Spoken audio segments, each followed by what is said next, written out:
Boa noite, pessoal. Estamos aqui mais uma vez com uma live sobre LGPD, aguardando hoje a doutora Lara Marcon e aguardando a doutora Selma Carlotto. Tudo bem? Olha, já estamos aqui com pessoas que estão entrando. A Sandra já entrou. Estamos aguardando aqui, viu, pessoal? Doutora Selma Carlotto e a doutora Lara Marcon. Hoje nós vamos falar da LGPD e nós vamos falar... Ai, a Patrícia Terezinha. Tudo bem, Patrícia? Como vai? Estamos aguardando aqui as nossas estrelas de hoje, a doutora Selma Carlotto e a doutora Lara Marcon. Deixa eu ver se elas já estão aqui presentes, aguardando. Hoje nosso tema é LGPD e nós vamos falar de contratação. Lara pede para entrar aí, deixa eu adicionar aqui a Lara. Doutora Lara, a Sara Castro também está entrando, doutora Jane, a Lara já está entrando aqui. Oi, doutora Lara, como vai? Olá, tudo bem? Tudo ótimo, estou aguardando aqui a doutora Selma. Vamos ver se a doutora Selma entra. Deixa eu ver se eu Bom, convido boa a noite a doutora todos. Selma. Ela não entrou ainda, não. Vamos aguardar. Hoje eu Boa estava noite a falando aqui para o todos. pessoal que nós vamos conversar sobre a contratação, LGPD e contratação, né? Isso, exatamente. Exatamente, nós vamos falar hoje, eu acho prudente, né, falar sobre a seleção, recrutamento, os cuidados da seleção e recrutamento, né? Vamos ver aí se a doutora Exatamente. Selma... vamos ver se a doutora Selma entrou.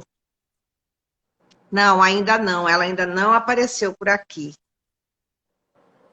Ela já deve estar chegando. Deve estar chegando. Nós podemos ir conversando por enquanto, né? Doutora Exatamente. Lara, quais os cuidados que uma empresa tem que ter com a LGPD em geral, né? Tanto com os empregados, quanto fornecedores. Olha aí, a doutora Selma entrou. A doutora Selma aí. Vou chamar aqui a Selma, vamos ver. A Selma apareceu. Já chamei. Vamos ver se ela entra. Aguardando aqui a doutora Selma entrar, viu, gente? Doutora Selma, venha fazer parte do nosso Deixa grupo. eu... Estamos aguardando. Eu já a convidei. Ela está Que bom, entrando. finalmente Oi, Selma. eu já estava aqui. Boa noite, Olá. doutoras Tá lindas. tudo bem, Selma? Está tudo ótimo. Eu estava tentando entrar, eu vi que vocês estavam perguntando se eu estava aqui, até uma hora eu mandei um Q, uma letra K, sem querer, eu não estava conseguindo. Visualizando aqui nesse mais, mas você não estava presente. Mas tudo bem, tá tudo certo. Eu não estava Boa conseguindo. tarde, doutora Selma. Obrigada por sua participação nas lives do Conecta Direito. Doutora Lara Marcon, também advogada na área empresarial, muito obrigada. Eu acho que hoje nós poderíamos falar sobre a contratação, doutora Selma, e os cuidados que a empresa tem que ter no recrutamento. Mas eu queria falar aqui, esclarecimento para o nosso público, as duas formas, né, de recrutamento. Hoje nós temos os recrutamentos que são offline, ou seja, em papel, e o online, não é isso? Que são todos os dados, os recrutamentos são todos feitos online. Inclusive, existem empresas colocadoras de mão de obra, né? Que mantêm os currículos e tudo mais, nos sites e tudo mais. Então, começando pelos cuidados offline, doutora Selma e doutora Lara, e depois nós vamos para os cuidados online, tudo bem? Tá ótimo, fazemos essa divisão, depois também podemos falar de segurança da informação noutros aspectos offline e online, né? Maravilhoso. Isso. Bom, de fato a gente precisa de ter cuidados, tanto em meios físicos como nos meios digitais, seja online, offline, porque tudo demanda adequação à LGPD. A LGPD não se aplica apenas em meios digitais, como anteriormente o Marco Civil da Internet. E nessa situação a gente tem que ter cuidado em ambos, tanto em questões de vazamentos, incidentes, por exemplo, um atestado que é visto por pessoas que não deveriam ter visto esse atestado, um currículo, qualquer documento tem que estar restrito àqueles que vão tratar aquele documento que inclui dados pessoais e muitas vezes dados pessoais sensíveis. Por exemplo, tem empresas, como a doutora Ivani estava mesmo falando, inclusive de mão de obra, que ainda fazem contratação em meios físicos, que o candidato vai lá na empresa, senta naquelas carteirinhas escolares e ainda preenche ali a ficha de solicitação à vaga de emprego, ou então envia currículos, entrega currículos na portaria do prédio, em meios físicos. Então, assim, são várias situações que a gente tem que ter cuidado. E nessa situação do processo seletivo em meios físicos, a gente tem que ter cuidado tanto com o currículo como ficha de processo seletivo. Uma das situações é para não tratar dados desnecessários. Algo muito importante, sim. Deixa eu só fazer uma pequena observação, só uma introduçãozinha, né? Boa noite a todos. Queria agradecer aqui a presença da doutora Caroline. Ela coordena o grupo de jovens advogados. A Carolina Vilela, bem-vinda, Carolina. Ai, linda. Eu dei aula para ela na Porto da Mário. Também está representando. Eu queria agradecer pela presença. São pessoas do meu círculo de contato e elas são especiais, né? Eu gosto muito da Carolina também. Dessa forma, então, a doutora Selma, ela é uma estudiosa, né? Ela é pesquisadora da USP, do conteúdo de LGPD, então ela tem uma vida acadêmica maravilhosa para nos presentear aqui com suas informações, né? Mas eu gostaria de fazer só uma breve introdução aqui em relação a LGPD nas relações contratuais de trabalho, no sentido de que a LGPD, a Lei Geral de Proteção de Dados, em relação a essa questão, não menciona precisamente sobre as regras trabalhistas, né? De forma expressa. Exatamente. Como acontece na Europa. Correto, doutora Selma? Na verdade, lá na União Europeia, na União Europeia eles falam expressamente, aqui não. É que se aplica a todos os tratamentos de dados de pessoas naturais. E aí a gente precisa fazer essa interpretação de uma maneira calorosa, né? E assim, até com uma vista, com um olhar assim, para que os nossos colegas e os profissionais, os empreendedores consigam entender de que maneira a gente introduz a LGPD dentro de uma empresa, né? De que maneira isso pode nos auxiliar numa condução ética, correta, responsável, né? Então, a doutora Selma vai falar para a gente aí os procedimentos peculiares e essenciais, né? Já que ela é uma pesquisadora, assim, de primeira linha, autora de vários livros. Pessoal, a Selma tem livros maravilhosos aí. Temos surpresas a caminho também com a doutora Ivani, né, doutora? Sim, com certeza. Então, assim, a gente tem muita coisa boa para agregar em relação à LGPD e o mundo trabalhista, né? E elas vão, com certeza, nós todas, né? Vamos abrilhantar, assim, de novas ideias, auxílio aos profissionais que precisam, de alguma maneira, introduzir isso também para os seus próprios clientes, né? O mundo jurídico, né? E a gente trocar ideia com vocês, estamos aí. Então, doutora Selma, desculpa essa pequena introdução, né? Não, foi ótimo. Eu gostaria só de evidenciar isso, tá bom? Obrigada e por favor, né? Desculpe te interromper. Muito obrigada. Então, eu me lembro que a doutora Selma estava contando para nós que o recrutamento ele pode ser feito offline, com entrega de currículo físico nas lojas e nas mãos do empregador ou do contratante, e também por meios eletrônicos. E ainda existem as empresas colocadoras de mão de obra, né? E eu me lembro, doutora Selma, que a senhora contou que alguém mandou um currículo para o supermercado e que depois alguém foi no supermercado comprar um produto e embrulharam o produto com as folhas do currículo do indivíduo.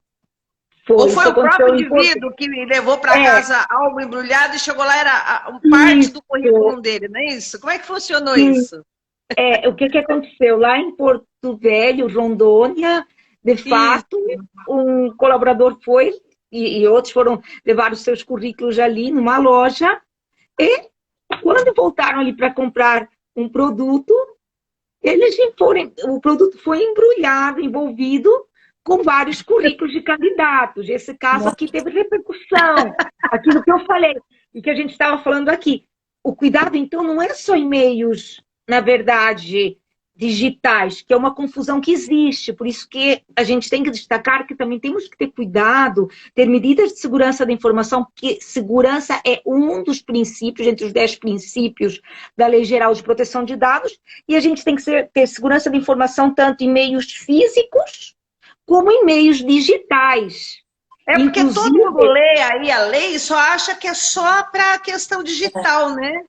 Agora, uma outra questão que eu queria colocar, doutora Lara, diga para nós aqui, doutora Lara, o conteúdo do currículo, que é aquele conteúdo que a gente, inclusive, pegava na internet modelo, né? Que você colocava lá o nome de pai, mãe, seu endereço, telefone, se era casado, se era solteiro. Os conteúdos dos currículos também mudam com a LGPD? Na verdade, sim, né? A gente precisa na verdade, a LGPD, ela vem preservar, primeiramente, a boa-fé, né? A gente sempre tem que ter a boa-fé como parâmetro em tudo. Ela é nosso coringa. Mas também a finalidade é um dos princípios da Lei Geral de Proteção de Dados. Então, as informações... É um dos pilares, eu falo até, da LGPD, a finalidade. Oi? É um dos pilares da LGPD, dentro dos 10 princípios, esse é um dos princípios que é pilar. Exatamente. E aí, a finalidade dos dados, os dados fornecidos têm que estar de acordo com a finalidade do propósito, né? Então, para um recrutamento profissional, não seria essencial saber se a mulher tem filhos, se a mulher é casada, tem que saber exatamente o currículo profissional dela, a experiência, o conteúdo de estudo. Será que o brasileiro está sabendo disso, que não é mais para ele colocar no currículo dados sensíveis, como se é casado, solteiro, opção sexual, religião e tudo mais, que basta colocar o seu currículo profissional só? Então, isso eu digo, depende muito do porte da empresa. Tem empresas menores que ainda não estão adequadas. Empresas maiores, a maioria ou já está adequada, ou está em fase de adequação, então estão com cuidado maior. Porque, de fato, é muito importante, como a doutora Lara estava falando, a gente minimizar, tratar aquilo que é necessário de acordo com a finalidade, processo seletivo e qual é a vaga? A gente tem que analisar qual é a vaga e quais são os requisitos necessários para analisar o mérito, a capacidade do candidato para a vaga. Então, a gente não pode perguntar para ele, como a doutora Lara estava falando, se ele é casado, quantos filhos tem, idade...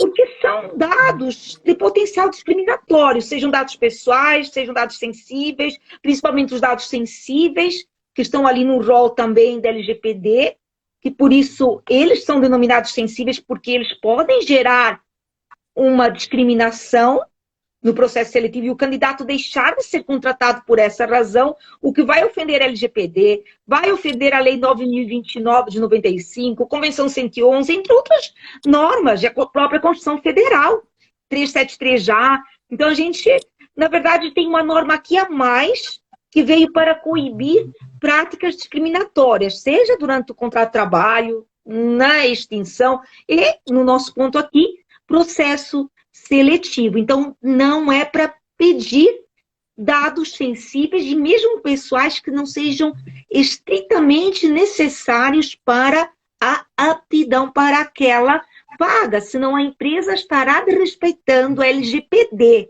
os princípios da necessidade, da finalidade, o princípio da não discriminação, que também é basilar da LGPD, e ali está no artigo 6º, inciso 9º, e que fala que é proibida a discriminação para fins ilícitos ou em prejuízo do titular. Se fosse uma discriminação positiva, sim. Eu ia falar da discriminação positiva, que aí já não ofenderia a LGPD. É isso que eu ia falar das cotas. Agora, isso, aí você pode ter candidatos sensíveis. Se você pergunta para o candidato se ele é deficiente, a condição de ser deficiente, reabilitado, mas para uma vaga que é para preencher cota, como aconteceu com a Magalu também, quando a gente está falando de grupos minoritários, que era uma vaga no processo seletivo para trainees, apenas de pessoas de origem racial negra, tudo bem, porque você está protegendo um grupo minoritário. Eu falo, se fosse um processo seletivo só para mulheres, por exemplo, grávidas. Nessa situação, a gente não estaria ofendendo LGPD, mesmo sendo dados sensíveis, porque a gente está protegendo. Que é a questão de pedir exame de gravidez, que não se pode na admissão, durante o contrato de trabalho, mas se pode na dispensa. Por quê? Porque a Lei 9.029, da mesma forma que a LGPD, ela proíbe práticas discriminatórias no acesso, sim. Desculpa. Deixa eu fazer uma pergunta. Essa prática, você está dizendo do que a empresa cobra. Então, uma empresa grande, ela tem um formulário para recrutamento. E agora, essas pessoas que fazem seu currículo e deixam na empresa com essas informações? Porque é cultural, então, né? O brasileiro está... É cultural, mas tudo tem que... Essa cultura tem que mudar, né? Então, porque aí a gente tem soluções, doutora Lara. O modelo e lá vai ver. Sim, mas aí o que acontece? Isso porque... como é que a empresa vai manter para futuras vagas? Ela pode manter, ela anonimiza e mantém, ou ela não pode manter, ou ela precisa do consentimento? Como é que funciona, doutora Lara? Se quiserem... o recrutamento também é feito, assim, o consentimento do titular, que é a pessoa física, ele é essencial, é a base de tudo. Para você usar os dados pessoais agora para recrutamento, precisa do consentimento do trabalhador. Ele tem que ter sido informado dessa situação, ok? Então, depois do recrutamento, esses dados eles devem ser descartados ou convertidos em dados anônimos, né? Mas a informação do trabalhador, do possível trabalhador, ela não pode ser armazenada. Correto, doutora Selma? Tá, eu vou deixar um pouquinho só mais... Tá correto, mas vou deixar um pouquinho mais completo, tá? É assim. Quando a gente está falando... É que a gente tem que separar. Quando a gente está falando da entrega do currículo, o candidato entrega o currículo, então a gente vai enquadrar no artigo 7º, inciso 5, que fala dos procedimentos preliminares para a execução de um contrato a pedido do titular, porque é ele que está pedindo o tratamento. Então, nesse inicial, que acho que você estava falando no período posterior, não precisaria do consentimento, porque é o próprio titular que está pedindo ali o tratamento. Agora, acabou o processo seletivo, atingimos a finalidade do processo seletivo, acaba esse primeiro tratamento nos termos do artigo 16, que uma das hipóteses de término do tratamento é quando se atinge a finalidade. Certo. E ali, em termos do artigo 16, inciso 1º, acabou, podemos continuar para outra finalidade, como, por exemplo, do 15 acaba, 16 fala, se há uma obrigação legal regulatória, quando você também tem um consentimento para outra finalidade, quando anonimiza, num outro tratamento, outra situação já. Aí, o que acontece? Então, atingiu a finalidade, que foi o processo seletivo, que você não precisou pedir consentimento. Era procedimento preliminar para a execução de um contrato. E aí você fala, eu quero manter estes candidatos que podem ser úteis para vagas futuras. Sim. Nesta situação, você vai, como atingiu já a finalidade, o tratamento anterior, pedir o consentimento para ele quer tratamento posterior. Continuar isso, para esse outro processamento ou tratamento. Se ele quer continuar com o seu currículo ou os seus dados, se for uma ficha de processo seletivo, no banco de dados da empresa. Ali você tanto pode dar opções de prazos de tratamento, como lhe informar também, nessa situação, 3 meses, 6 meses, e ele vai ter uma liberdade de escolha. Como ele tem liberdade de escolha, ele é que vai querer continuar ou não com o seu currículo ali. Pode ser que ele nem queira mais ficar no processo seletivo, até antes de pedir para revogar ali o seu consentimento. Nessa situação, você vai pedir consentimento nesse segundo tratamento, entenderam? Então, o primeiro é procedimentos preliminares para execução de um contrato, no segundo seria consentimento, que seria como se fosse um banco de talentos. Agora, outros cuidados que a gente tem que ter no processo seletivo também é a questão que eu estava falando da minimização, que a gente não deve nem coletar dados sensíveis, porque senão não vai nem conseguir entrar nesses procedimentos preliminares para execução de um contrato. E deve coletar só pode depois ser que negado. contratou o indivíduo mesmo, né? Para fins, por exemplo, coletar se o fulano é casado ou solteiro, para fins de dependência no INSS, né? Assim, aí não tem como, porque aí é até uma obrigação legal regulatória. Um Isso. trabalho muito regulado. E aí, o que é que acontece? Se há uma obrigação legal, como um decreto ou regulatório, uma norma, não precisa ser lei especificamente, como um decreto de lei social, tem que tratar, não tem como. Inclusive, no GDPR, o artigo 9º, inciso 2º, traz ali de forma expressa que essas obrigações legais trabalhistas, previdenciárias, como envios para a Seguridade Social, são com base na obrigação legal regulatória. E você não pode, nessa situação, também pedir consentimento. A questão da anonimização, também, só para eu esclarecer, para completar, a gente tem a anonimização e a pseudonimização. Pseudonimização é quando a gente tem dois bancos de dados. Juntando, você consegue identificar. Quando você anonimiza de fato, o dado se torna anônimo, não tem como reverter. Então, assim, a gente tem várias situações em que a gente pode continuar o tratamento, conservar os dados, mas nas relações de trabalho é mais difícil nós anonimizarmos ali dentro das opções do artigo 16, que tem quando há uma obrigação legal regulatória, quando compartilha para um outro controlador, aí não é operador, porque o operador trata para você. Você tem que você tratar os dados mensalmente, né? Porque mensalmente é o compartilhamento desses dados, né?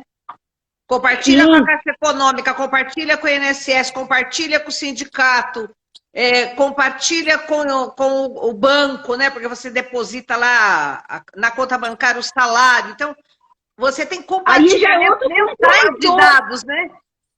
Então a gente vai ter que compartilhar mensalmente dados com controladores, que ali eles vão se responsabilizar pelos dados, a não ser que você tenha compartilhado ali os dados e que você tenha se envolvido naquele tratamento, porque a gente não está falando do operador, a gente estava falando isso em outra live, a gente está falando de controlador.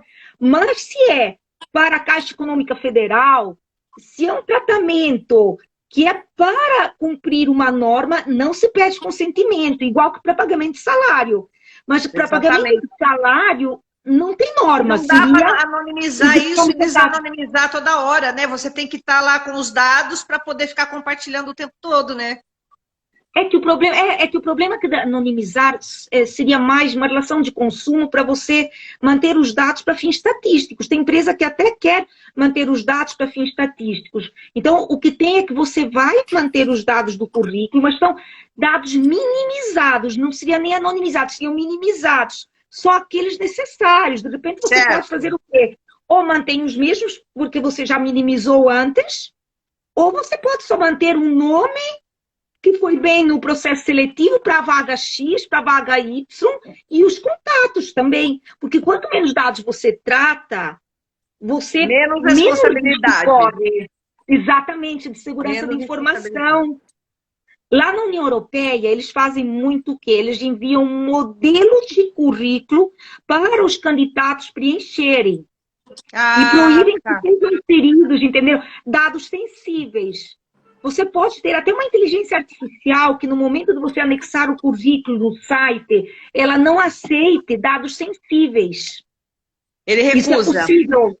Ela identifica e não deixa anexar dados sensíveis. Só dados importantes para ali se avaliar se a pessoa está capacitada para a vaga.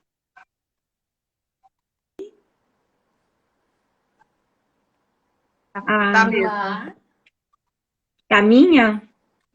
Não, a da Lara. A internet da Lara que tá ruim. Ela tá congelando a imagem. Ai, Ai, que pena. Lara, A internet está ruim. Vocês estão Lara, ouvindo? você pode sair e entrar de novo, se você quiser. Lara, É a minha? é a sua. É a sua.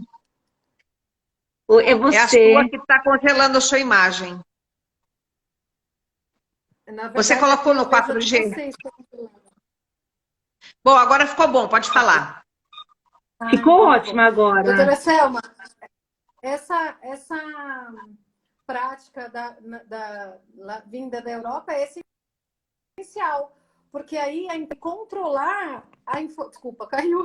A empresa consegue controlar a informação que o candidato vai jogar no sistema, né?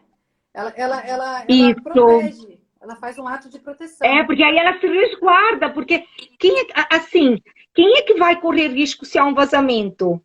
É a empresa.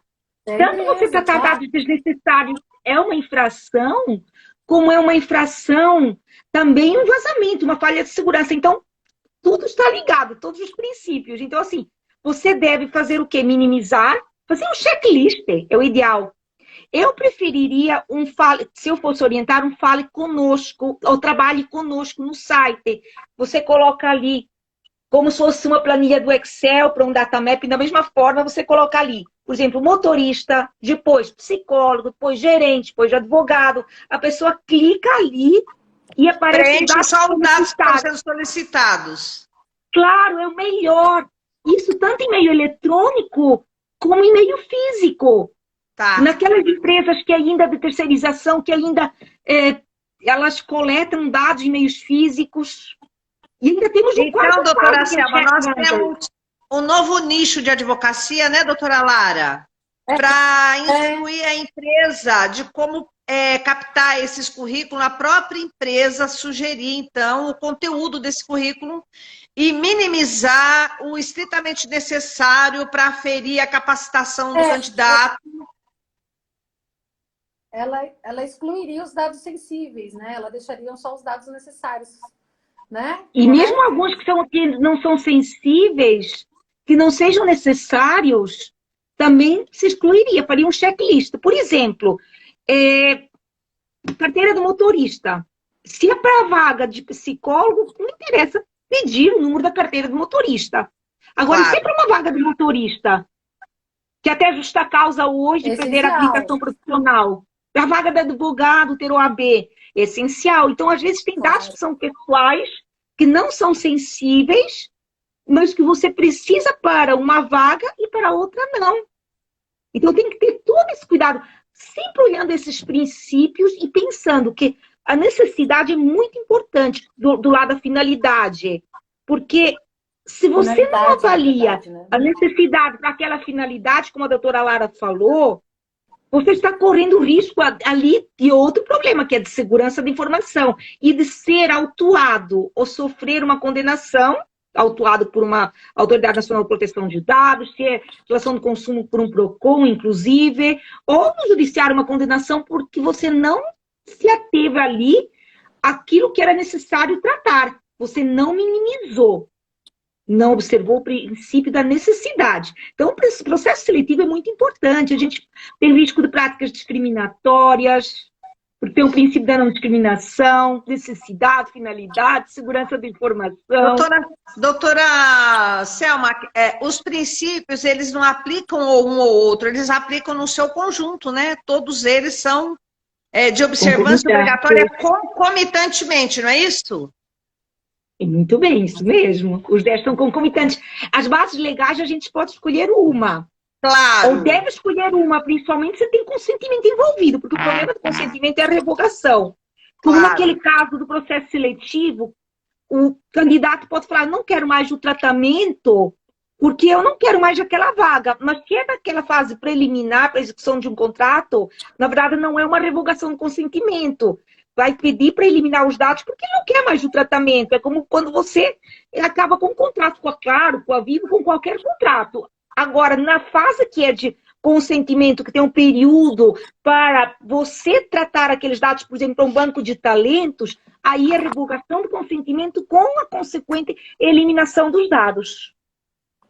Um candidato que originariamente mandou um currículo, consentiu em mantê-lo no banco de dados para futuras vagas. Nesse interregno, ele tem o seu currículo acrescido de novas capacitações. Então, aquele currículo dele ficou na obsolescência. Como é que faz? Porque já não é um dado adequado. Como que nós fazemos aí? A doutora falou certinho, já perguntou, mas já sabe a resposta, porque já falou até o nome do princípio, né? Já deu a resposta. É o princípio da adequação, que está dentro desses 10 princípios concomitantes que a doutora Ivani falou. Mas aí o titular pode pedir para descartar o dado dele, ele pode pedir que seja acrescido no seu currículo. Como que ele pode fazer? Quais as alternativas que o titular tem? Se ele quer continuar ali o tratamento, se ele quer continuar no banco de talentos, ele pode pedir a alteração do currículo. E é um dever da empresa alterar o currículo, porque ele tem direito à garantia de correção e exatidão dos seus dados, tanto é um direito titular, nos termos do artigo 18 da LGPD, como é um princípio nos termos do artigo 6º da LGPD, inciso 5. E igual que o livre acesso, os dados são dele. Se devolveu agora o controle dos dados para o titular. Eu até às vezes brinco, dando alguns exemplos. Vamos exemplificar. Ô, doutora Selma, Francisca, eu estava lendo um termo de privacidade que falava exatamente isso. O controlador dizia, não sou responsável pela atualização dos dados, apenas pela informação da qual você me deu. Se você quer fazer adequação, cabe ao titular, mas aí se ele pedir... Ele já deixa bem claro isso. Ele já deixa bem claro que essa adequação e essa atualização cabe ao titular. Só que o problema é que se o titular pede essa atualização, essa não é obrigação do controlador, mas é obrigação do controlador deixar os dados atualizados, corrigidos, sempre que houver ali uma solicitação do titular. Ele pode falar, eu quero saber como é que são os dados atualmente. Para ver se eu quero atualizar. Assim, imaginemos que a Joaninha quer casar, vai casar. Eu sou o titular e eu quero atualizar. Não, mas assim, imaginemos que a Joaninha está com o casamento marcado. A Joaninha quer casar, aí ela está ali com o casamento marcado e ela vai casar por segunda vez. E ela era Joaninha de Oliveira. Aí ela fez uma lista de casamento para mandar os presentes para a casa dela. Aí ela passou um e-mail, pediu para mudar o nome dela, atualizou o nome dela. Lá mediante o responsável pelo tratamento, que é a empresa da qual seus convidados estão comprando os presentes de casamento. Aí tudo enviando-se para a casa dela. Ela pediu, reforçou, por e-mail, por WhatsApp, preocupada que tivesse ali o nome anterior dela, que era do Oliveira, que agora ela vai ser Joaninha da Silva. Aí, dia da noite de núpcias, ela chega na casa dela. Já pensaram dando? Aí o noivo olha e o nome dela em todos os presentes está como Joaninha de Oliveira. Ofendeu a LGPD? Meu Deus! É muito sutil É muito sutil essa LGPD, né? E eu estou preocupada, doutora Selma, por exemplo, um dado sensível que é o atestado de antecedentes do motorista. Porque o motorista, pela lei do motorista, é possível exigir atestado de antecedente. Nós vamos continuar podendo exigir? O que a senhora acha, doutora Lara? Sim, o antecedente para o motorista é uma permissão legal, correto? É uma previsão legal. Tem uma previsão que diz que tem... Exatamente. Então, nesse caso, aplica-se a exceção da LGPD, né? É que assim, a LGPD, ela tem que dialogar com outras normas. Certo. Então, nessa situação, a gente tem os background checks que podem ser feitos com base no legítimo interesse, mas nem todos. A gente vai fazer ali o teste de ponderação de legítimo interesse e alguns vão poder ser feitos, algumas pesquisas, outros não. Então, assim, processo trabalhista, nem pensar, porque aí seria prática discriminatória. Não é porque o escavador pode colocar ali os processos trabalhistas que a empresa pode pesquisar os processos trabalhistas de candidatos. Se a gente estiver falando de antecedentes criminais, bom, PROCON, SPC Serasa também não pode. Quando a lei fala proteção ao crédito, é proteção ao crédito, e não precisa nem consentimento para o fornecedor. Agora, antecedentes criminais, a gente tem situações que é, na verdade, como se fosse um teste de ponderação. E, em algumas situações, a gente já tem norma que permite, Certo. devido a antecedentes criminais. Inclusive, também tem o caso do vigilante. Mas também vamos dizer que a gente já tem ali o entendimento do TST no incidente de abril de 2017 da SDI1, que é como se já tivessem feito o teste da ponderação. Então, situação que a gente tem transporte de carga, quando você tem acesso a informações sigilosas, bancário, operador telemarketing, o TST já decidiu nesse sentido em 2019. Até esse tema não está no meu livro da LGPD, está no de compliance trabalhista, no background checks como ferramenta de compliance. Quando a gente fala de também pessoas que cuidam de crianças incapazes. Eu tive um caso que a minha aluna falou que foi fazer pesquisa, uma aluna do curso de compliance trabalhista, para uma cliente dela, e por sorte pode estar dentro dessas opções, porque era uma babá, e a babá era pedófila. Ainda bem que pode fazer pesquisa. Perfurocortantes também, quando a gente está falando de quem porta armas de fogo, que é o caso do vigilante, que tem lei, mas também é um entendimento ali da SDI1.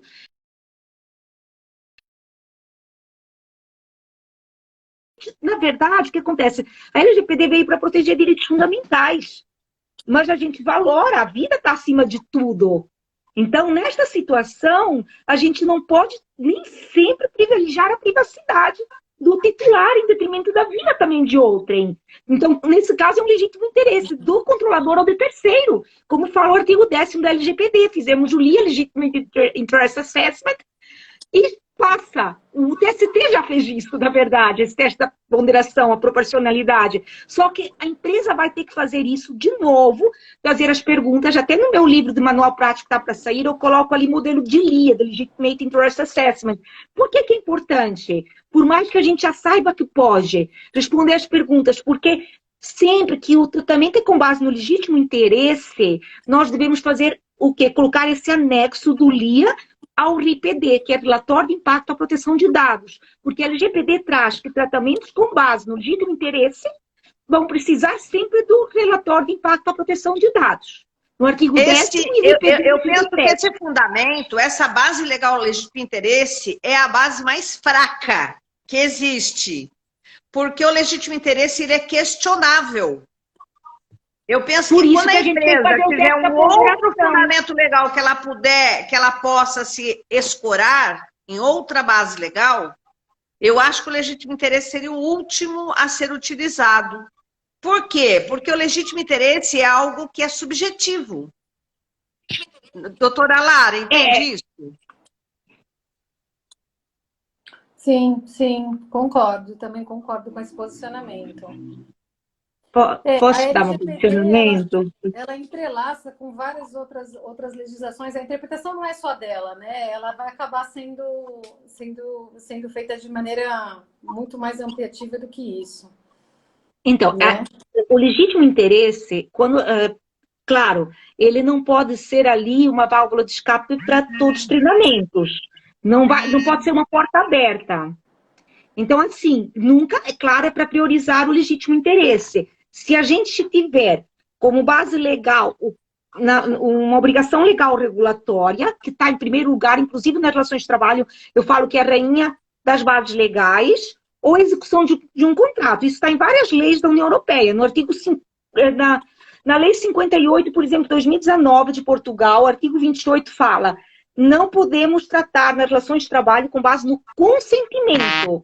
Certo. Para priorizar a obrigação legal regulatória e a execução de um contrato. Agora, o legítimo interesse em várias guidelines, pareceres da União Europeia, no caso trabalhista só, ele está indo em primeiro lugar que o consentimento. Isso até está numa guideline no parecer 13 de 2011, que é o parecer da geolocalização, WP 185. E nesse parecer, ele fala, tem dentro dos exemplos trabalhistas, o quê? Que como quando a gente fala de relação de emprego, o empregado vai concordar com tudo só para não perder o emprego. Então, a É gente deve verdade. fazer o quê? Então, ele fala, não vamos nunca usar aí consentimento. Vamos primeiro usar obrigação legal regulatória, execução do contrato. E se não for uma dessas, vamos apreciar o legítimo interesse. Porque o legítimo interesse só vai ser aplicado em situações que está muito bem fundamentado. Que é exatamente esse caso que o TST avaliou, fez o teste da ponderação, que a gente vai fazer um LIA, e, na verdade, a gente acaba protegendo, muitas vezes, a vida do titular, a saúde do titular, ou de um terceiro. Então, são poucas situações que a gente usa o legítimo interesse. Mas uma delas serão os background checks, nesse caso de antecedentes criminais de motorista, vigilante, uma pessoa que trabalha com perfuro-cortantes, o caso da babá, o caso da... Até acho que a Clarissa que está aqui, que foi a minha aluna que fez. Fala para mim se é você que não estou vendo a sua foto, que me falou que a sua... Quem é? A Clarice? Que a sua Clarice, cliente, tá eu acho que é ela, que fez comigo curso compliance, me deu esse exemplo da babá que era pedófila. Ah, é a então, Clarice. Sim, foi ela. Então, mas isso é por essa razão. Imagine um idoso que não fala mais também. Se não der para fazer um atestado de antecedentes criminais. A gente fez um teste de ponderação para usar ali o legítimo interesse. Agora vamos pensar no consentimento nesse caso. Vamos pensar na prática. Imagine se a gente chegar para candidata a babá e falar para ela, Maria Francisca, você consente que eu faça a pesquisa aos seus antecedentes criminais? Entenderam? Em nome da hipossuficiência econômica, porque ela quer o emprego, ela vai consentir e depois alega que o consentimento foi viciado. E se ela não consentir, vamos arriscar a vida de uma criança? Entenderam? Não dá para usar o consentimento nessas situações. Outro caso é social. A pessoa não quer o legítimo interesse. Não. O legítimo interesse e o consentimento são as duas bases legais mais fracas. Se nós fazemos uma listagem, um checklist nas bases legais, vamos escolher primeiro a cumprimento de obrigação legal, depois execução de contrato, para depois ir da base mais forte para a base mais fraca, não é isso? Isso. Aí, na verdade, quando a gente vai avaliar, fazer um teste de ponderação, aí vai para o legítimo interesse, para fazer o teste de ponderação, avaliar a necessidade, a proporcionalidade, e o consentimento é a situação assim. A relação de trabalho não tem nada a ver com atividades comercial. Claro. Imagine que a empresa, ela quer fazer ali um comercial de TV dos produtos que ela vende. Chamou 3 atores para fazerem ali, dentro da empresa... Uma filmagem. Uma filmagem, Aí, nessa situação, os empregados podem ou não participar como figurantes. Ó, tá, Clarice, a minha cliente só descobriu quando foi... ela está dizendo que ela mesma. Foi você, ela fez... aula comigo na FGV de compliance. Sim, e é por isso, entenderam? Não tem como ser consentimento, é legítimo interesse. Mas voltando naquele caso que eu estava falando. Ai, meu Deus, agora até esqueci o exemplo que eu estava dando. Da filmagem. Aí os empregados, eles podem escolher, quero participar como figurante ou não. Aí a empresa vai fazer o quê? Vai levar até eles, olha, você quer participar? Você gostaria de ser atriz ou ator? Participar aqui de figurante da filmagem que vai aparecer na Globo? Aí eles já vão falar, sim, eu quero, não quero. Nesse caso, qual é a consequência se eles falarem não quero? Nenhuma. Então, o consentimento é válido. Entenderam? Porque, nesse caso, não é uma atividade que tem a ver com emprego. Então, o consentimento vai ser situações que não tenham relação com o trabalho, que é o que fala o Código do Trabalho de Portugal, a lei da Alemanha, entre outras. Cada caso vai ser um caso, então, não é isso? Vai ser caso é um caso.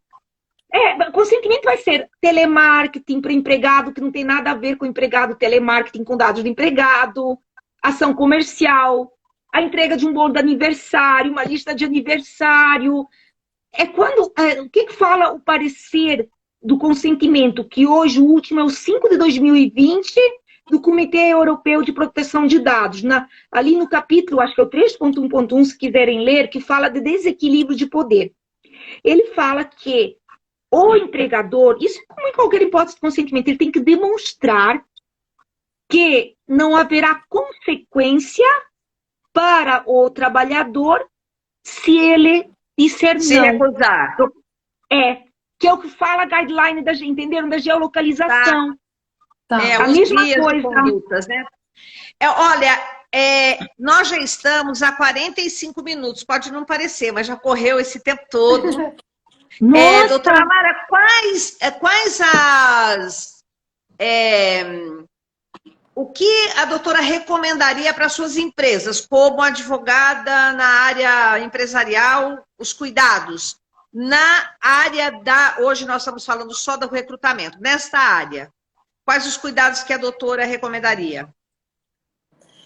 Na verdade, sim, é muito importante que as empresas, elas... É difícil falar dessa situação porque o impacto que a gente vive no mundo empresarial hoje, né, ele é complexo por conta da pandemia, mas ao mesmo tempo é essencial para que as empresas consigam perceber que a LGPD adequada para o padrão da empresa, ela vai fazer com que a empresa tenha um plus, vai evoluir o seu marketing, vai trazer uma valorização do seu cooperado, né, do seu funcionário, um sentimento de pertencimento. Então, olhar para a sua equipe e daí transcender para o que está fora, né? Então, em bases na verdade, assim, na fase de pré-recrutamento, isso está vindo para o que vai ser colaborador. É a sua imagem também, a maneira como que você se apresenta para a sociedade. Isso é muito importante. São um dos pilares da nova era. O que eu quero dizer com esse contexto? Isso pode influenciar também na livre concorrência entre as demais empresas? Claro! Veja bem, numa pandemia, todo mundo está em igualdade de condição, todo mundo portas fechadas, todo mundo com trabalhadores em redução, trabalhador suspenso. É um diferencial. É mais ou menos assim, ó, existe o copo. O copo está meio cheio ou meio vazio, depende de como eu vou olhar. Quando eu olho para o concorrente e falo, o concorrente não está entregando um upgrade na LGPD, nas maneiras de conduta, como deve se posicionar, como deve estar.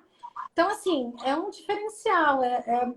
Na verdade, é a valorização da sua empresa voltada para o futuro, né? É muito essencial. Essa imagem, não só a imagem, essa postura, essa conduta, esse respeito, essa missão, ela é essencial. Eu imagino, assim, que ela é um plus de como as pessoas vão olhar para uma empresa no futuro. Como eu olho para a empresa? Essa empresa me representa? Essa empresa me traz segurança? A marca, né? A marca, a qualidade, a imagem. Não só isso. O trabalhador, o funcionário, o colaborador, ele trabalha quando ele é agregado àquela situação. Ele foi agregado de tal maneira, foi receptivo, protege os seus dados, protege a informação, a maneira correta. Disso sair internamente. Existem dois pilares para uma empresa. O modo como que ela trata a ética internamente e como ela trata externamente. E possivelmente, sempre, a maneira como que você trata o seu externo expõe para o interno, expõe para o externo. Por quê? Porque são seus colaboradores que fazem o produto girar, a sua empresa seguir. Então, é essencial. Na verdade, eu acho assim que pode ser até um diferencial daqui para o futuro, né? Como essa empresa vai se posicionar. É lógico, quando você fala isso para um empresário, isso tudo é lindo. A Selma falou coisas maravilhosas aqui que protegem a intimidade de cada um, a maneira como isso deve empregar. O difícil é você pegar uma empresa em fase de pandemia, com toda essa situação, falar assim, olha, nós vamos parar tudo e vamos implementar o LGPD. Então, o que eu falo na medida do possível para o empreendedorismo? Façam dois pilares. Um pilar de contenção de despesas e um de ataque, né? E um de normatizar e seguir a vida conforme a lei, conforme essa situação. Então, é um olhar muito precioso. Então, o empreendedor, ele precisa precisa achar a sua missão, né? Estabelecer regras assim, ó, a curto, médio e longo prazo. A curto, sanar a crise, sanar como está agora. A médio, preciso estar de acordo com a LGPD. Veja bem, nós somos o país que está caminhando para as relações internacionais. É que a gente só vê agora, né? A gente não vê o amplo. A gente vê de que maneira. Hoje eu tenho que mudar tudo, fazer tudo isso. E como eu vou fazer estrutura, eu vou gastar dinheiro. Mas se essa estrutura não for adequada agora, lá na frente vem as penalidades, né? Então é muito melhor ele empreender para evoluir. E aí eu olho para o lado e vejo o concorrente. O concorrente, ele, nesses termos, está na mesma situação que eu. A lei chegou para todo mundo. A pandemia chegou para todo mundo. Se eu tiver uma administração eficiente, uma situação que envolva, eu levo isso para frente. Doutora Selma, e os cuidados que a empresa tem que ter, inclusive na contratação, que nós estamos falando desse tema hoje, quando ela mantém contrato com outra colocadora de mão de obra? Como é que fica a dupla diligência, que a gente chama, o due diligence? Nessa questão também existe esse processo de due diligence na contratação ou na recrutamento? Então, no recrutamento, o que é que acontece? Se a empresa, ela está fazendo o recrutamento por intermédio de outra empresa e ela é detentora do banco de dados, outra empresa está tratando os dados para ela tem que ter um cuidado maior com o due diligence, ou fazer uma auditoria com essa empresa, porque ela vai ser a outra operadora dela. Então, ali tem a responsabilidade solidária, automaticamente ela responde, ela só está ali passando os dados do seu banco e dando ali ordens, determinando o que ela quer que faça-se com os seus dados. Então, é importante não só a inclusão de cláusula de ação regressiva, até porque isso está já na própria lei no artigo 42, como uma auditoria efetiva nos sistemas da empresa. O ROPA, por exemplo, o ROPA, o Registro de Operações de Atividade de Tratamento, ele é obrigatório, principalmente quando o tratamento for com base no legítimo interesse. A Autoridade Nacional pode dispensar empresas menores do ROPA, a não ser em certos tratamentos, como é o legítimo interesse, dados sensíveis. E aí o que acontece? A controladora tem que fazer o ROPA de todas as atividades de tratamento. Claro. E uma operadora, ela vai fazer por controladora, porque os dados são do banco de dados do controlador. Aí o controlador, mesmo que ela tenha sido dispensada pela Autoridade Nacional de Proteção de Dados, até porque é cliente, então ele vai exigir o que ele quiser para se assegurar do cliente. Não adianta o operador falar, é mais um cuidado que a empresa tem que ter, né? Vai ter que fazer ali um ROPA com uma justificativa de como está tratando os dados do controlador. Doutora Selma, nós já estamos chegando a 60 minutos, acredita?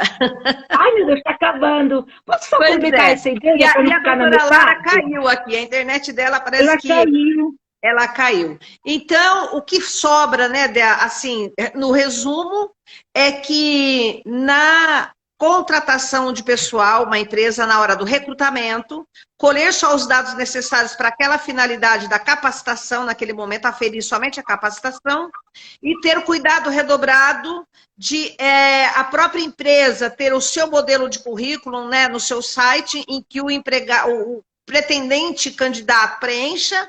Então, ela coleta os dados estritamente necessários e caso ela vá contratar através de colocadora de mão de obra, que ela tenha muito cuidado também em verificar se a sua parceira utiliza esses dados de segurança, se a sua parceira também tem esse tipo de conduta, né?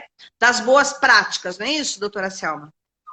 Isso. Porque senão nós temos o que aí? Uma multa de quanto?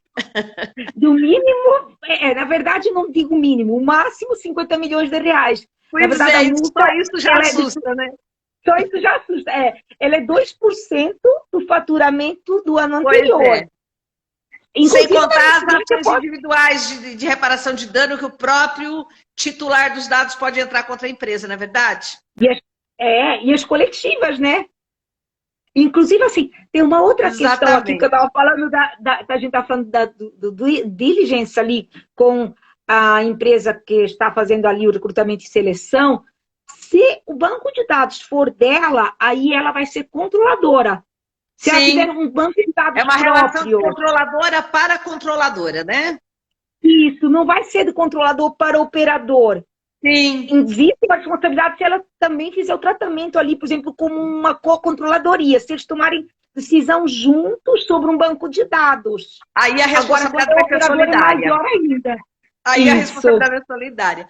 Na Gente, verdade, no obrigada. controlador, Olha, há uma- a gente tem um monte, nós temos muitos assuntos para tratar, nem dá tempo de Muita tratar tudo coisa. numa live. Eu, doutora Selma e doutor Lucas Reis, na próxima, não é isso? Estaremos na próxima isso, nós live. três. E nós nem sei qual é o assunto que nós vamos falar, mas nós vamos seguir aqui com o LGPD. Doutora Selma, brilhante suas colocações, muito obrigada. Eu falo aqui, vou me despedir pela doutora Lara Marcon, porque ela caiu aqui, a internet dela caiu, acho que ela não consegue voltar. Pelo menos ela não pediu para me adicionar aqui. Obrigada, pessoal. Até a próxima.